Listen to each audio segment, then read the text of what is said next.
Assalamualaikum warahmatullahi wabarakatuh. Selamat datang di talk show yang oh cerdik. Asli deras, anak cerdas. Iya, kumaha banget tadi balik. Atuh Pak Mali. Yap. Najipah asem. Dari awal deh, dari awal. A few moments later. Hitung mundur. 3, 2, 1. Bismillahirrahmanirrahim. Assalamualaikum warahmatullahi wabarakatuh. Waalaikumsalam warahmatullahi wabarakatuh. Selamat pagi semuanya, salam sejahtera. Selamat datang di talk show Oh Cerdik. Obrolan cerdas, kreatif.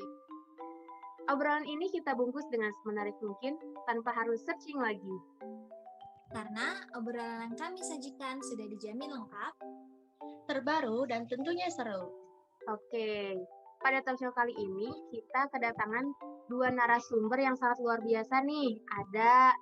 Yang pertama ada Dr. Putri Nur Kamilah Eliani, spesialis anak yang aktif bekerja di Rumah Sakit Hasan Sadikin, Bandung. Dan yang kedua ada Umi Hajah Puji Rahmi Astuti, MAG, sebagai aktivis dakwah di Kota Bandung. Oke, pada talk show kali ini kita disertai dengan topik yang sangat menarik nih, yaitu Asli deras, anak cerdas. Kenapa sih kita bisa mengangkat topik ini? Nah, kebetulan juga kita hampir mendekati Pekan Menyusui Sedunia ya. Apa sih pengertian ASI itu sendiri? Yang kita tahu kan ASI itu singkatan dari air susu ibu gitu ya. Nah, ternyata banyak nih kandungan yang terdapat dalam ASI yang menyebabkan ASI itu penting. Nah, kalau dari sisi kesehatan nih dok, ada nggak sih kandungan-kandungan yang membuat ASI itu penting? Silakan dok. baik, terima kasih ya sebelumnya kepada moderator yang telah mempersilahkan saya. Ada beberapa kandungan penting ya di dalam ASI itu, diantaranya yang pertama itu kolostrum, yang dimana cairan encer dan sering berwarna kuning atau jernih yang kaya zat antiinfeksi 10-17 kali lebih banyak dari susu matang dan protein. Kolostrum itu keluar pada hari pertama hingga hari ketiga. Kemudian ya, kolostrum itu sangat berguna untuk membersihkan zat sisa dari saluran pencernaan bayi dan mempersiapkan untuk makanan yang akan datang. Kolostrum juga diketahui merupakan antibodi yang sangat baik bagi tubuh bayi karena dapat membunuh kuman dalam jumlah besar sehingga dapat mengurangi resiko kematian. Kemudian juga ada zat besi, zat antiinfeksi, laktoferin, dan masih banyak lagi kandungan dalam ASI. Namun ya, kandungan yang paling penting dan hanya dimiliki oleh ASI itu hanya kolostrum. Itulah yang menjadikan ASI itu penting. Wow, banyak juga ya dok kandungan yang terdapat pada ASI yang pastinya kolostrum itu sendiri yang cuman ada di ASI itu sendiri dan tidak ada di susu formula lainnya, gitu ya dok? Iya.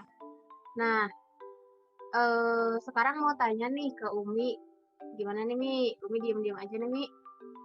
Melihat dari sisi Islamnya nih Mi, ada nggak sih kewajiban seorang ibu itu harus menyusui gitu Mi? Gimana?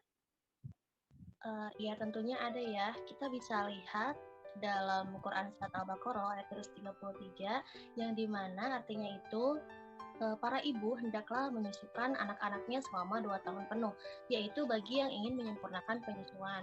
Lalu juga menurut Imam Malik itu menurut pendapatnya bahwasanya ibu yang masih berstatus sebagai istri itu mempunyai kewajiban untuk menyusui anaknya. Nah, dari dalil dan dari pendapat Imam Malik itu bahwa menyusui itu wajib ya. Tetapi beberapa mayoritas ulama berpendapat nih bahwa perintah menyusui itu hukumnya sunnah.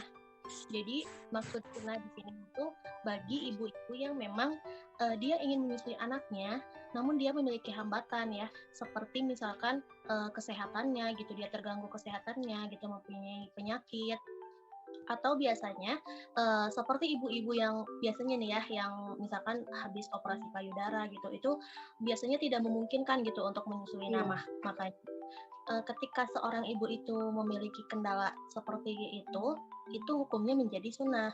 Nah, seandainya menyusui hukumnya wajib, niscaya syara juga akan memaksa ibu itu untuk menyusui anaknya gitu. Nah, dari pemaparan di atas gitu, kita tahu gitu bahwa ASI itu menjadi tanda kesempurnaan gitu bagi seorang ibu terhadap anaknya gitu. Dan juga Allah berfirman dalam Quran surat Al-Baqarah gitu ayat 186 bahwa Allah tidak akan membebani seseorang melainkan sesuai dengan kesanggupannya gitu. Ada dua ya hukumnya, yang satu itu wajib dan yang satu sunnah. Namun yang sunnah ini diperuntukkan bagi ibu-ibu yang memang memiliki alasan kuat gitu sesuai dengan syariat Islam seperti itu. Oke, berarti hukumnya dalam Islam kalau misalkan si ibunya keadaannya dalam keadaan sehat, berarti hukumnya wajib. Tapi kalau misalkan si ibunya itu ada terkendala, misalkan kurang sehat, itu hukumnya menjadi sunnah. Apakah di negara kita sendiri ada nggak sih peraturan yang mengatur bahwa menyusui itu wajib? Ada. Tentunya ada ya, nggak cuma dari sisi Islamnya aja, tapi negara juga mengeluarkan sebuah peraturan ya, yang mana itu telah diatur di undang-undang ataupun peraturan-peraturan daerah. Hal ini menunjukkan bahwa betapa pentingnya pemberian ASI eksklusif itu bagi bayi-bayi di Indonesia, di mana keputusannya itu terdapat di dalam Keputusan Menteri Kesehatan Republik Indonesia nomor 450 tahun 2004 tentang pemberian ASI secara eksklusif pada bayi di Indonesia. Nah, berarti menyusui itu wajib ya menurut Islam dan menurut negara kita sendiri gitu. Nah, dari kesehatan itu sendiri nih dok, kewajiban seorang ibu menyusui itu ada nggak sih batas kewajiban menyusuinya tuh seperti misalkan 2 tahun ataukah berapa gitu dok? ASI itu ya diberikan kepada bayi dengan tambahan makanan lunak atau padat yang sering kita sebut itu dengan makanan pendamping ASI atau MPASI hingga mencapai usia 2 tahun. Pemberian ASI itu dianjurkan hingga usia anak mencapai 2 tahun sebab 2 atau 1000 hari pertama kehidupan mereka itu merupakan masa-masa emas, di mana masa itulah yang mempengaruhi anak menjadi sehat atau cerdas ketika dewasa nanti. Maka gizi yang baik dan seimbang itu termasuk pemberian ASI itu pada 1000 hari pertama kehidupan harus terpenuhi. Oh, berarti benar ya bahwa kewajiban menyusui itu 2 tahun, tapi yang wajibnya itu 6 bulan. Nah, setelah 6 bulan itu baru boleh ditambah dengan makanan pengganti ASI atau biasa kita sebut MPASI. Begitu ya, Dok? Ya, Kalau dari sisi Islamnya nih, Mi, apakah sebaiknya 2 tahun juga atau adakah perbedaan? Mungkin kita lihat dulu ya dalam Quran surat Al-Luqman ayat 14 dan Quran surat Al-Ahqaf ayat 15. Itu betul kayak apa yang disampaikan oleh Dr. Putri itu, bahwa 6 bulan itu merupakan waktu wajib gitu ya, karena itu merupakan masa emas bagi seorang anak gitu. Karena dalam masa-masa itu akan membentuk kecerdasan intelektual, membentuk kecerdasan spiritualnya dari si bayi tersebut gitu. Nah, mengenai lama waktunya itu selanjutnya itu disepakati oleh suami dan istrinya gitu, sehingga tidak terjadi kemudorotan baik itu bagi bayinya dan bagi ibunya. Oke, berarti kalau dalam Islam itu sebaiknya disepakati ya antara ayah dan ibunya itu sendiri, dan emang yang wajibnya juga sama menurut sisi kesehatan itu 6 bulan ya, Mi. Nah, kalau kita bicara tentang fakta di lapangan nih, sering kita dengar bahwa sebenarnya banyak ibu-ibu yang tidak ingin menyusui anaknya karena tidak ingin merusak penampilan fisiknya gitu, seperti maaf ya, tidak ingin payudaranya kendor atau lecet gitu. Nah, sebenarnya baik nggak sih mengutamakan penampilan fisik seperti itu, Mi? Mungkin harus kita tahu ya bahwa Allah itu sebaik-baiknya yang menciptakan skenario di alam ini gitu ya. Kita tahu gitu bahwa manusia itu juga bisa dikatakan sebagai sebagian dari mamalia gitu, karena dia bisa menyusui anaknya gitu. Begitupun sapi menyusui anaknya, kambing menyusui anaknya. Manusia pun seharusnya mempunyai kewajiban yang seperti para binatang lakukan terhadap anaknya gitu. Nah, Allah itu kan menganugerahkan seorang anak yang merupakan amanah gitu bagi ibu dan ayahnya. Karena pada zaman dahulu itu para nabi dan rasul itu sering sekali memanjatkan doa-doa kepada Allah agar mereka itu diberikan sebuah keturunan atau sebuah anak gitu ya.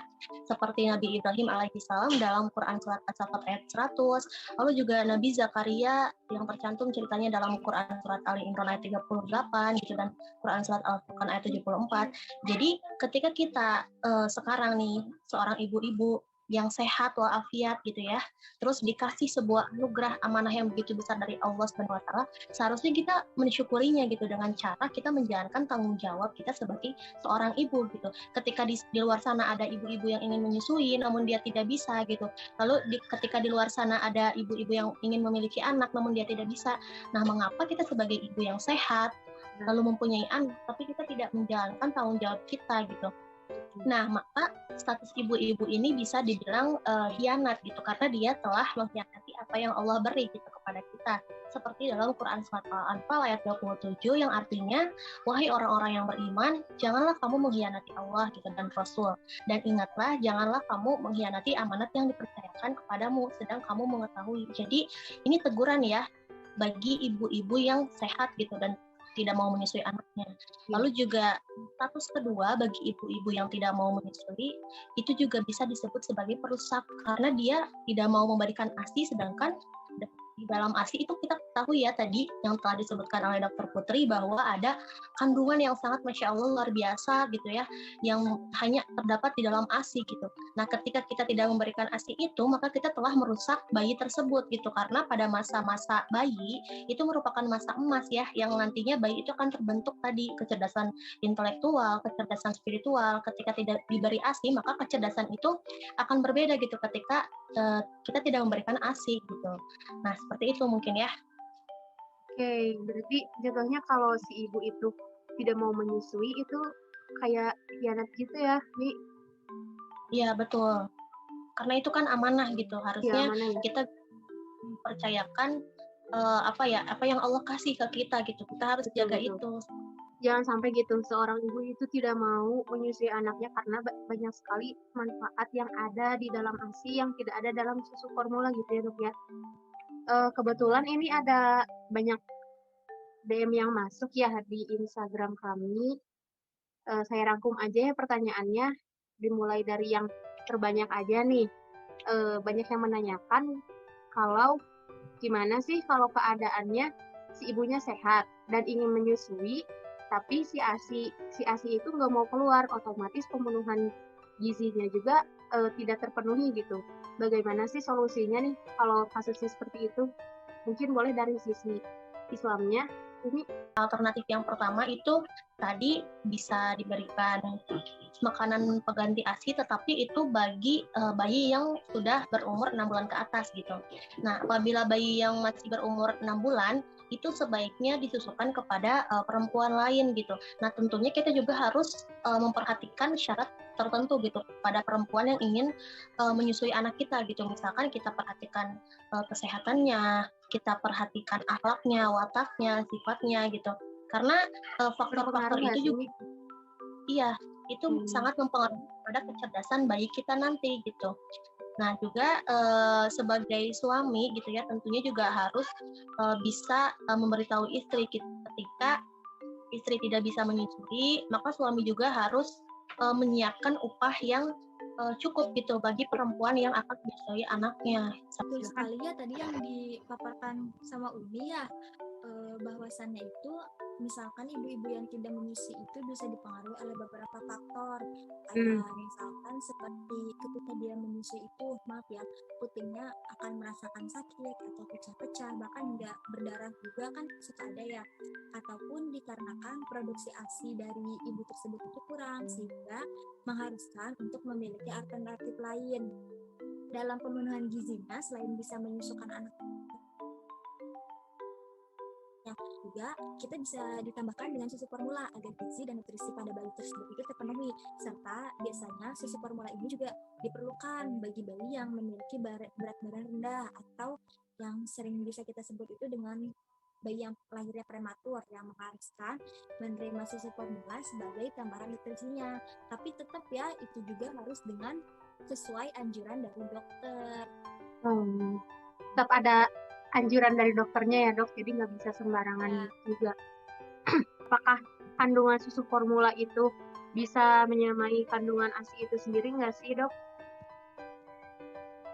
Pemberian ASI itu penting ya, khususnya untuk bayi yang masih berusia di bawah 6 bulan. Terlebih lagi bila sejak lahir itu sudah diterapkan inisiasi menyusui dini. Itu karena ada banyak sekali manfaat pada ASI untuk ibu dan bayi, serta kandungan nutrisi ASI yang baik bagi bayi.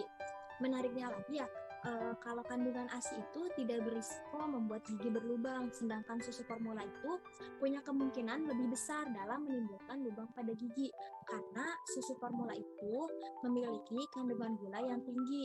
Ketika susu menempel nih di gusi dan di gigi itu, bakteri punya ruang untuk berkembang, sehingga kemudian menimbulkan gigi berlubang. Tapi perlu kita ingat juga bahwa semakin lama kita memberikan ASI kita untuk bayi itu, maka akan semakin baik.